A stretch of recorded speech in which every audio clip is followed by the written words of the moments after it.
Stop calling your bookkeeper a CFO, not because I'm trying to protect some fancy job title, but because this misunderstanding costs business owners real money. What happens is business owners go out and look, what does it cost for a CFO service? And then they find a lot of different options and prices. And what often happens is they go hire that CFO service that says, I can do your bookkeeping. I can do this, that, and the other. And in reality, what they're getting is bookkeeping plus some special reporting package. This creates a false sense of confidence when in reality, what they're actually getting is just someone who's going to read them the profit and loss. This false confidence has led many businesses to surprise and even potentially to ruin because they think the person that's calling themselves a CFO is actually doing something that they're not doing. They think they're getting an expert. And in reality, they're getting a false sense of confidence. Here's the problem. A CFO, a bookkeeper, a controller, all of these people can hand you a set of financials. From the outside, they all look the same. All looks very similar. But the difference isn't the spreadsheet. The difference isn't the data behind. The difference is what the business can do with that data. And most owners, they're looking at the past and they have no visibility into the future. And here's where a CFO is different. A CFO is a strategic thought partner who's helping you make decisions based off the past set of solid facts, then making assumptions about the future, and then helping you think through those decisions and evaluate what is actually true and real so that you make the best decisions, which improves your chance or likelihood of success, which improves the overall outcomes of your business. A true CFO is an outcome-based service. So today, in this video, I'm going to break down a few things for you. What a CFO is versus what they aren't. I'm going to give you 5 systems or 5 things that a CFO should be accountable for or a CFO should be focusing on. Then I'm going to give you a checklist of things to walk through and see, are you getting what you need today? The reason so many people say they're offering CFO and are really not offering CFO, there's a few things that go into it. The term CFO sells. Everyone hears CFO and they think they need a CFO, whether they're in a $500,000 business just starting or whether they're in a $100 million business. And the reality is at the lower levels, you often don't need a CFO level talent. But the term sells. And so businesses that are a million or less, they go hire a CFO. In reality, all they're getting is a set of reports. That can still be helpful and good for that business, but it's not a pure strategic decision-making help. And again, at that level, they don't necessarily need it. Another thing is owners just want the pain to stop. They want someone to help. And so they go hire the cheapest version that can help them, and they assume that everything is the same, and they're not the same. And this is made worse because no one knows what a CFO actually does. People think they know. They just assume that what this person is calling a CFO is what it is. The reality is those people have often not been a CFO themselves. The other thing is, like I mentioned before, controllers, bookkeepers, CFOs, they all create the same sort of outputs in some ways. And so it can be easy to confuse those outputs as CFO level outputs. It can be easy to take a financial and assume that it's going to look the same, whether a bookkeeper or a CFO does it. But the reality is a bookkeeper is going to be focused on those book accuracy. A CPA is going to be focused on that tax accuracy. A CFO is going to be focused on that strategic accuracy to help you make decisions in the business. And this is, again, the real where the rubber meets the road with the CFO. The CFO should be responsible for outcomes. They should be delivering to you outcomes that are making your business better. And they should take accountability for that. If you don't get the outcome that you need or want, that CFO is partially responsible. People that aren't CFO level, they'll give you a suggestion and then they'll blame you when that suggestion is not complete. The CFO takes that accountability. A real CFO is going to be your strategic thought partner, and they're going to be outcome based, meaning we're going to give you decision clarity, decision speed, and decision integrity. The reality is so many people don't get the speed that they need. And if they don't get the speed, that's not a CFO that has set up the system correctly.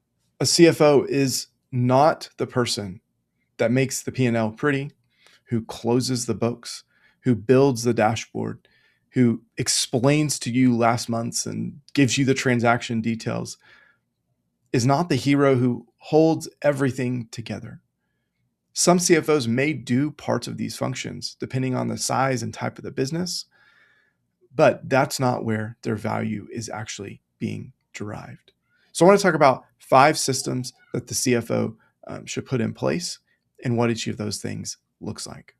The first system is the finance cadence. The CFO is going to insert rhythms that make the finance and accounting function run well.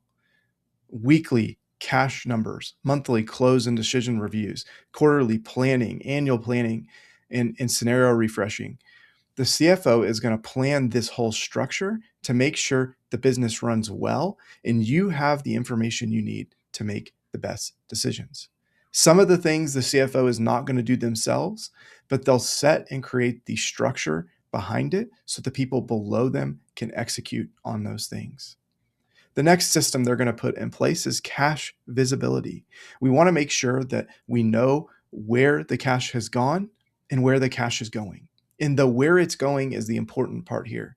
If we don't understand where it's going, we're just doing the work of a controller and we're recording what happened in the past.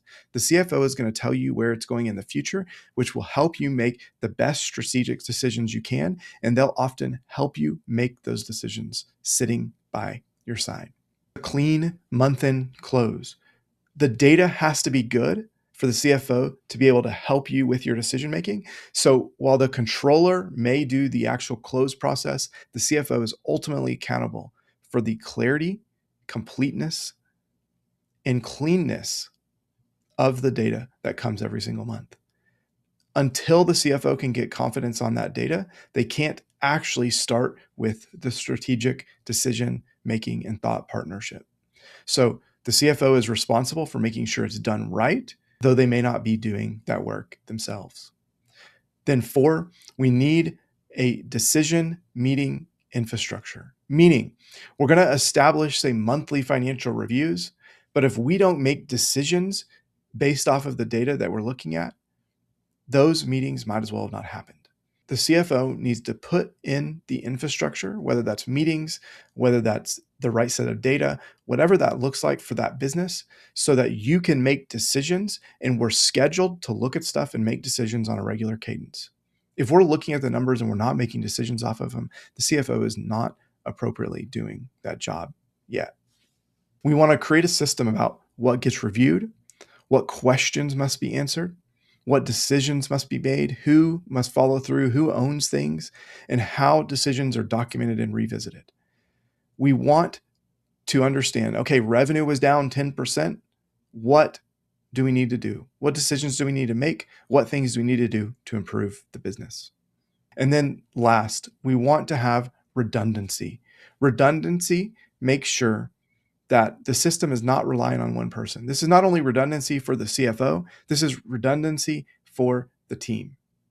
We want to make sure processes are documented, all the logins, all the things are in the right place, all the backups are there, that if one person is out, it doesn't stop the accounting process. While there's a number of things the CFO can't pass off, the CFO can create redundancy for themselves as well. And you want to almost work yourself out of a job in all places in accounting and finance. But you want to be so valuable that even if you don't have the job, your opinion is so valued that they want to keep you around even in a situation when you've worked yourself out of that job. Only when you have this redundancy has the business become durable. Now, I'm going to give you a quick self-check. We're going to walk through 8 things to answer yes or no. Score yourself 1 point for each. How many points do you end up with? So, can you see cash 6 to 8 weeks out? Not just today's bank balance. If yes, you get a point. If no, you have a place to improve. Number two, is financial close predictable and fast enough to influence decisions? If it's happening 45 days later, it's not going to check this box. Number three, when something changes, we get to an explanation that connects operations to financial impact. People have this idea that finance and finance only is where the CFO sit. The CFO should understand operations and we should make that connection between finance and operations. Number four, leadership meetings end with clear decisions. If you go into these meetings with the financial data you need, come away with clear decisions of things you're going to execute on, you get a yes for this one. Number five, decisions get tracked and revisited so we know we can learn and we can adjust as we go. Number six, our finance process doesn't break when one person is out for a week. Number seven, we have clear definitions and they don't change month to month. Everyone understands the metrics we're looking at, the things we're prioritizing day in and day out. And then number eight, someone can clearly explain why profit went up and cash went down without guessing. If we can't answer yes to say 6 or 7 or 8 of these, we have a huge improvement that we need to make. Ideally, 7 or 8 of these are yeses, right? If we're short of that and you need help implementing a system, I would love to chat with you about what we do at BisonCFO, how we think we can help. You can also work on this stuff on your own and implement some of these processes yourself. My goal here today was that you walk away with clarity in what a CFO actually does and how two people calling themselves CFO can be two different things, and how we have to understand that the good CFO, the CFO that's going to help us, is going to be outcomes-based in helping you make the best strategic decisions day in and day out. I hope that this was helpful. If you need help implementing this stuff yourself, don't hesitate to reach out. And until then, let's go make some more money.